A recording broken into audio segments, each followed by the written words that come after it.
علیکم ورحمۃ اللہ وبرکاتہ۔ امید ہے آپ سب اپنا خوب خیال رکھ رہے ہوں گے، زیادہ وقت گھروں پر گزاریں، غیر ضروری باہر جانے سے گریز کریں۔ اللہ ہم سب کو خیر و عافیت کے ساتھ رکھیں اور علم و عمل میں ترقی عطا فرمائیں، آمین۔ عزیز طلباء، اب تک کے اسباق کو لازمی دہراتے رہیں اور رف کاپی پر سبق سے اہم نکات نوٹ کر کے یاد کر لیں۔ جی طلباء، اہم نکات ہمیشہ رف کاپی پر نوٹ کیا کریں اور وقتاً فوقتاً دہراتے رہا کریں۔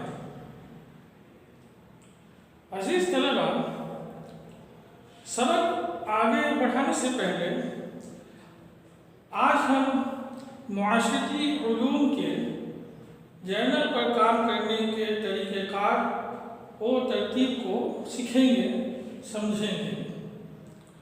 امید ہے کہ آپ بک لسٹ کے مطابق معاشرتی علوم کا جرنل خرید چکے ہوں گے۔ دیکھ لیں کہ جرنل اردو والا ہونا چاہیے۔ جرنل معاشرتی علوم کے لیے اردو والا ہونا چاہیے۔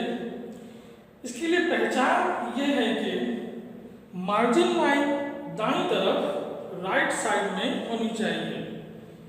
یہ بھی چیک کر لیں کہ فہرست کا صفحہ موجود ہو اور وہ بھی اردو میں ہو۔ عزیز طلباء، اس بات کا لازمی خیال رکھیں کہ journal margin line Urdu side کی طرف سے ہونی چاہیے، یعنی رائٹ سائڈ میں مارجن لائن ہو۔ اس طرح کے جرنل آپ خریدیں گے۔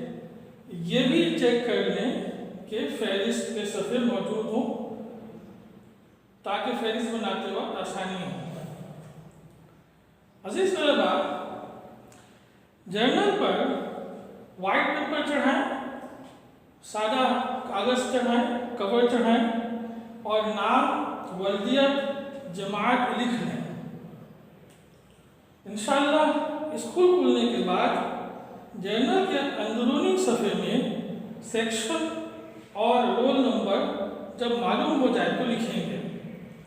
پھر پلاسٹک کور چڑھا کر مزید جرنل کو محفوظ کر دیں۔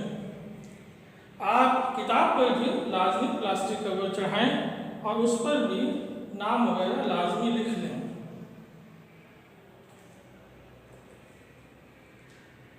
اندرونی صفحے پر مقررہ جگہ پر نام، والدیت اور جماعت اور ضروری معلومات لکھ لیں۔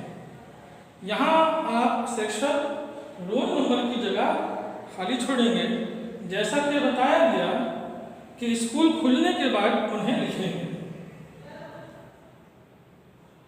اس کے بعد طلباء، آپ سب جانتے ہی ہیں کہ ہم کام شروع کرنے سے پہلے صفحے پر کام برائے نکات اول لکھتے ہیں یا فرسٹ ٹرم ایگزام ورک لکھتے ہیں، تو آپ بھی جرنل کے پہلے صفحے پر لازمی کام برائے نکات اول خوبصورتی کے ساتھ کلر پینسل استعمال کرتے ہوئے تحریر کریں۔ کلر مارکرز یا موٹے مارکرز کو استعمال کرتے وقت صفحے کے نیچے رف صفحہ لازمی رکھیں تاکہ جرنل کے دوسرے صفحات جرنل کے دیگر صفحات جو خراب نہ ہوں۔ اس بات کے لازمی آپ اہتمام کریں۔ عزیز طلباء، اب آپ کے سامنے ہوم ورک کے لیے اہم ہدایات موجود ہیں۔ ان ہدایات کو مد نظر رکھتے ہوئے آپ خوبصورتی کے ساتھ، اہتمام کے ساتھ ہوم ورک کو مکمل کریں۔ یقیناً آپ کا کام نمایاں ہوگا۔ کام جلدی اور شوق سے سیکھنے اور حصول علم کی نیت سے کریں گے۔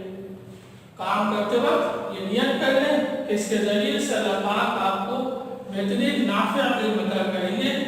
نیت کی بنیاد پر ہی اللہ پاک فیصلے کرتے ہیں، تو آپ ہر کام سے پہلے نیت کا اہتمام ضرور کیا کریں۔ کیونکہ آپ لکھنے کا کام کر رہے ہیں تو یہاں پر بھی آپ یقیناً شوق اور دل جمعی کے ساتھ نیت کرتے ہوئے کام کو مکمل کریں۔ خوشخط اچھی اور واضح لکھائی میں کام کریں گے۔ کام کرتے وقت اس بات کو یقینی بنائیں کہ آپ کی لکھائی اچھی ہو، واضح ہو، بار بار ریموور استعمال کرنے کی ضرورت نہ ہو تاکہ کام بہتر صاف ستھرا نظر آئے۔ املا پر لازمی توجہ دیں کہ املا خراب نہ ہو، غلط لفظ نہ لکھیں، دیکھ کر لکھ رہے ہیں تو یقیناً درست لفظ لکھیں۔ توجہ کے ساتھ، دھیان کے ساتھ املا پر لازمی دھیان دیں۔ پیج کے رائٹ سائڈ یعنی دائیں طرف اسلامی تاریخ اور لیفٹ سائڈ یعنی بائیں طرف شمسی انگریزی تاریخ لکھیں۔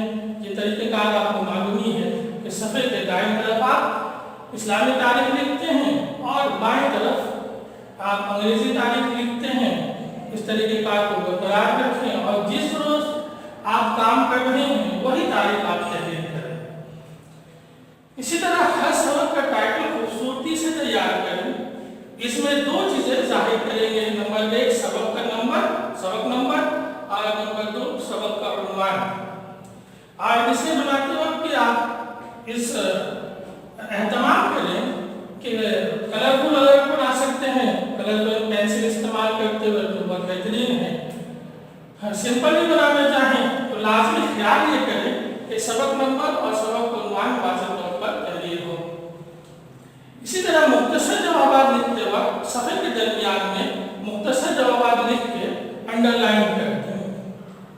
یعنی جب سبق میں سے آپ مختصر جوابات کر رہے ہیں تو اس بات کا اہتمام کریں کہ آپ صفحے کے درمیان میں اوپر مختصر جوابات لکھ دیں تاکہ واضح ہو جائے کہ آپ مختصر جوابات سبق سے تحریر کر رہے ہیں۔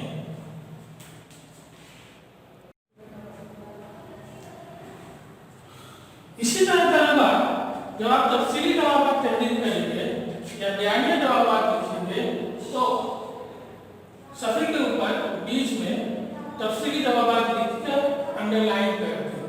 طلبہ یاد رکھیے کہ جب مختصر جوابات مکمل ہو جائیں تو آپ نئے صفحے سے تفصیلی جوابات شروع کریں گے اور صفحے کے اوپر تفصیلی جوابات لکھ کر اس کو انڈر لائن کر دیں گے تاکہ معلوم ہو کہ آپ سبق سے اب تفصیلی جوابات یا بیانیہ جوابات تحریر کر رہے ہیں۔ سوالات بلیک انک پین سے لکھیں گے، پوائنٹر استعمال کرنے کی اجازت نہیں، آپ کسی صورت میں پوائنٹر استعمال نہیں کریں گے، ہمیشہ سوالات بلیک انک پین سے تحریر کریں گے۔ ہیڈنگ کے لیے کٹا ہوا بلیک مارکر استعمال کریں، بلیک کے علاوہ کسی اور رنگ کے مارکر کی اجازت نہیں ہے۔ جرنل کے اوپر جب بھی آپ ہیڈنگ ڈالیں گے تو کٹے ہوئے مارکر سے ہیڈنگ ڈالیں گے، کسی اور رنگ کے مارکر کا استعمال نہیں کریں گے۔ جوابات کے لیے بلو انک پین استعمال کریں گے، بلو انک پین کی مدد سے جیسے کہ آپ کو معلوم ہی ہے آپ جوابات تحریر کریں گے۔ ایک جواب مکمل کرنے کے بعد لازمی چند لائنیں چھوڑیں گے، پھر نیا جواب شروع کریں گے۔ اس کو سمجھ لیں کہ جب ایک جواب مکمل ہو جائے تو چند لائنیں 3 سے 4 لائنیں آپ چھوڑیں اور پھر اس کے بعد نیا سوال لکھیں اور اس کے جواب تحریر کریں۔ ہیڈنگ لازمی اسکیل کی مدد سے انڈر لائن کیا کریں، جب بھی ہیڈنگز کو انڈر لائن کرنے کی ضرورت ہو تو اسکیل استعمال کریں۔ آخر میں ایک مجموعی طور پر آخری نکتہ ہے کہ آپ ان تمام باتوں کو مد نظر رکھ کر یہ یقینی بنائیں کہ آپ کا جو کام ہے وہ خوبصورت ہو، معیاری ہو۔ اور کام کرنے کا مقصد چونکہ یہ ہے کہ آپ امتحانی نقطہ نظر سے سوالات و جوابات لکھ رہے ہوتے ہیں تو جب امتحان نزدیک ہو تو آپ ان جوابات کو یاد کر سکیں آسانی کے ساتھ اور اس سے یقیناً فائدے کی صورت بنے۔ اس لیے بہت ضروری ہے کہ وقت پر کام کریں، مکمل درست انداز سے جو ہدایات آپ کے سامنے ہیں ان کو مد نظر رکھ کے کام کریں اور فائدے کی صورت بنائیں۔ اب ہم فہرست بنانے کا طریقہ دیکھتے ہیں۔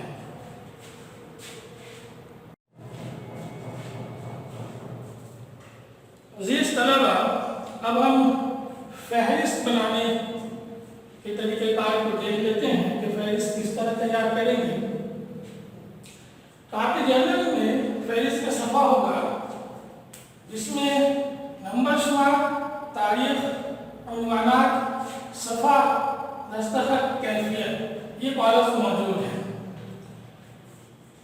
ان کالمز کو ہم کس طرح استعمال کریں گے، کیسے ہم لکھیں گے ان کے اندر،